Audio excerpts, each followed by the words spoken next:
So there are hundreds of military officials who have flown in from around the world, generals and admirals, as you heard from some of the questions there.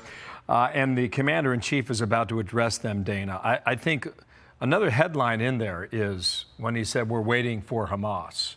This was a big deal that he and Netanyahu put on the table yesterday, and so many Arab nations overnight, they endorsed this deal. And quite literally at the moment, we are waiting on Hamas to give an answer to Trump and Netanyahu. And Alexandria Hoff is at the White House. She can catch us up before we hear from President Trump any moment. Hi, Alex. Hi, good to be with you. Yeah, well, Secretary Hegseth's message here today, it really was reiterating President Trump's peace through strength, but he did take it a step further, saying really the Department of Defense is no longer, the Department of War is now. And somebody who was in the room might know better, but it appeared to me Secretary Hegseth did not have a teleprompter in front of him, that this was off the cuff, this was lengthy, it was almost poetic in its pacing. Now, there's going to be many people who took issue with what he said in these remarks to military leaders today. It wasn't necessarily polite, but that appears to have been the point. He said this is an era where we are done with political correctness, with wokeness, as he refers to often. And with that, he says standards have to be heightened when it comes to preparation, when it comes to equipment, when it comes to physical fitness and appearance. Program, no reform, no formation will ultimately succeed unless we have the right people and the right culture at the War Department. If I've learned one core lesson in my 8 months in this job, it's that personnel is policy. And new personnel policy, Secretary Hegseth said, hit the inboxes of the military leadership in attendance. There were 10 new directives that he touched on today. They're centered around combat readiness, a return to merit. Hegseth said a new combat field test is being added, and he said it's not discrimination to mandate that personnel must be in shape, shave, show up on time, or work hard. And for combat physical fitness, he says they will be set at the male standard. But when it comes to any job that requires physical power to perform in combat, those physical standards must be high and gender neutral. If women can make it, excellent. If not, it is what it is. Yeah, and I would assume that means that there are many men who will also not meet those standards.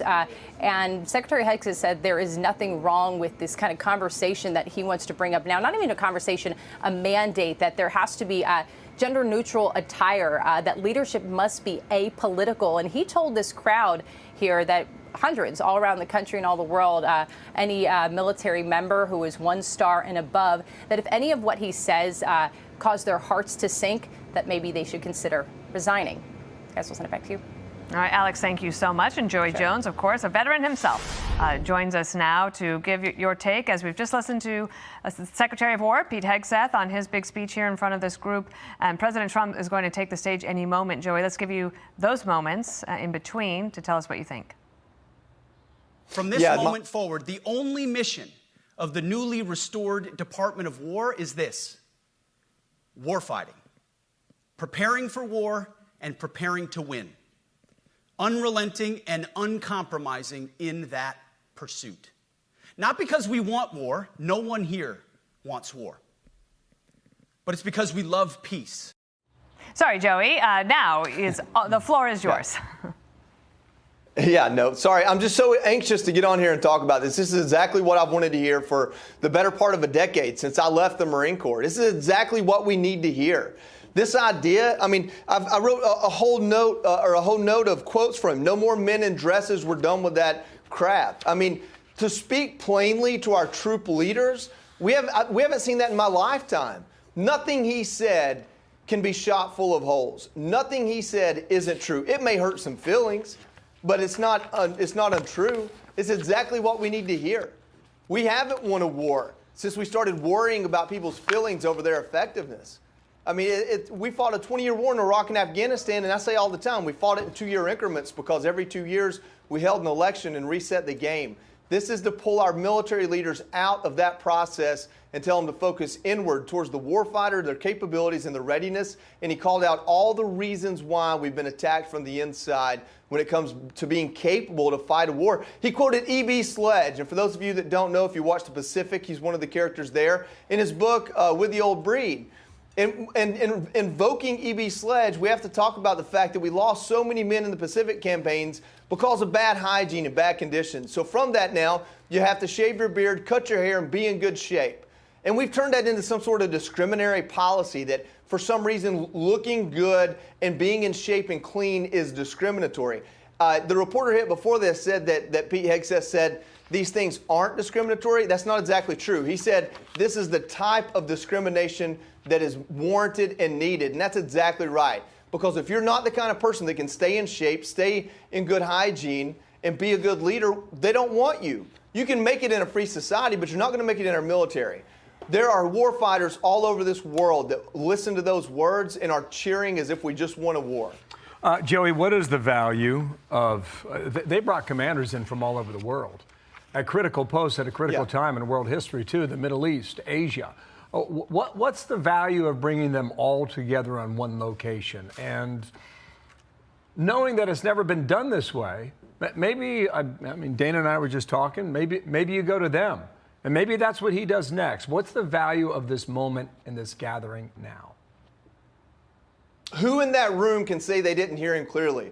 Who in that room a month from now can say, that's not what I heard when he came to visit me? That's not exactly how the policy, I think, is supposed to be put forth. Rather than playing the telephone game, rather than presenting this message 100 times over so people have more opportunity to kind of finagle their way around it, it was direct, it was in their face, and they heard it together in one room. You can't mince words now.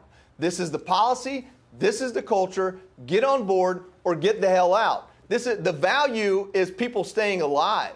The value is people like me not losing my legs because a commander somewhere was afraid to do what was necessary to use JDAMs to clear a town of enemy people instead of me on my foot.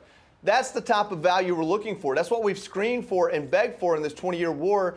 And at least for a moment in time, we have it. I can tell you right now, there are a lot of men in this world, General Mattis is one of them, who have said the right thing in a small room. But for Pete Hegseth to say the right thing on the largest stage possible, you won't see that again. There isn't that much courage in Washington, D.C. right now. That was a big deal. Joey, he suggested that if any of them aren't on board, that they should resign. Do you think any of them will? I certainly hope so. I hope any of them that think what he said was offensive or wrong, sign their papers, take their fat retirement, go hang their uniform that doesn't fit anymore in a closet, and go give speeches for a living or join some think tank. They can still be of value if they have something to contribute.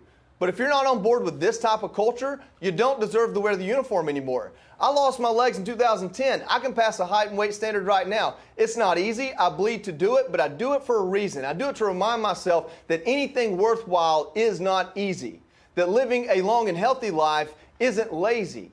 And if you can't set that example when your job is to sit at a desk and drink coffee, then how are you going to set it on the battlefield? And don't think generals don't go to the battlefield. I invoke General Mattis. He is who he was among Marines because of his leadership on the battlefield as a general that fought from Vietnam till Iraq. So these legendary leaders did so on foot, in uniform, in gear, on the battlefield. And to think that we're so far away from that we can sit at a desk and pontificate on, whether or not someone should be able to wear a beard for religious exemption, when the whole point of it is if you can't put a gas mask on, then you're going to die and somebody's got to take care of you. That's not how it works. Pete called all that out, and I appreciate it. One more thing. I saw General Mattis in action in Kandahar, December of 2001. It was quite impressive. Refused to do any interviews. Said, go talk to the men. Every single time, go talk to the men. Absolutely. I've heard Secretary Hegseth in 8 months talk about this warrior ethos 1,000 times. I think it comes out of his mouth every time he's talking. Joey, as a man who's been there, what does that mean? How do you define that? Or was this the definition that he just gave in this speech here today? The most core principle in leadership you could ever ask for is consistency. To say the same thing in front of cameras and microphones that you said to me behind the wall a few minutes ago.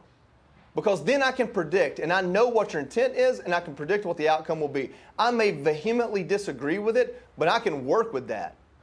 But if you chameleon and change and kind of snake your way around to make everyone happy, then you've done nothing in the terms of leadership at all. You've only created confusion and distrust. The most important thing Pete Hegseth is doing is standing true to the words he wrote in his book, standing true to the words he said in front of the committee to be confirmed, and standing true to the words he's told individuals for the last 8 months by doing it in front of the world. Now, the next part is you got to put it into motion. There will be lawsuits. There will be op-eds in every publication. Every liberal reporter at the Pentagon is going to come after him. They're going to bring up everything they can. It's going to be just like his confirmation all over again. But he knew that before this morning, and he knows it right now, and he did it anyway, and I believe it's for a reason, and it's not to make him into some folk hero. It's to make us into a capable country that can fight China in the Pacific and drug lords in South America and potentially Russia or Hamas on our other or from our other coast in the Middle East and Europe. That's the type of war or world we live in, and if we can't fight those fights even all at once, then we don't last. Much less if we can't fight the fight of keeping our own people safe here at home, which is what the president's doing with the National Guard right now. All of that matters. Joy Jones, great to have you to lead us off today. We await the president's remarks at the Pentagon following the Secretary of War's speech this morning in front of all the generals from around the world all gathered there. Joey, thank you. Thank you. Want even more Fox News on YouTube? Become a Fox News Patriot today. Click join to find out how.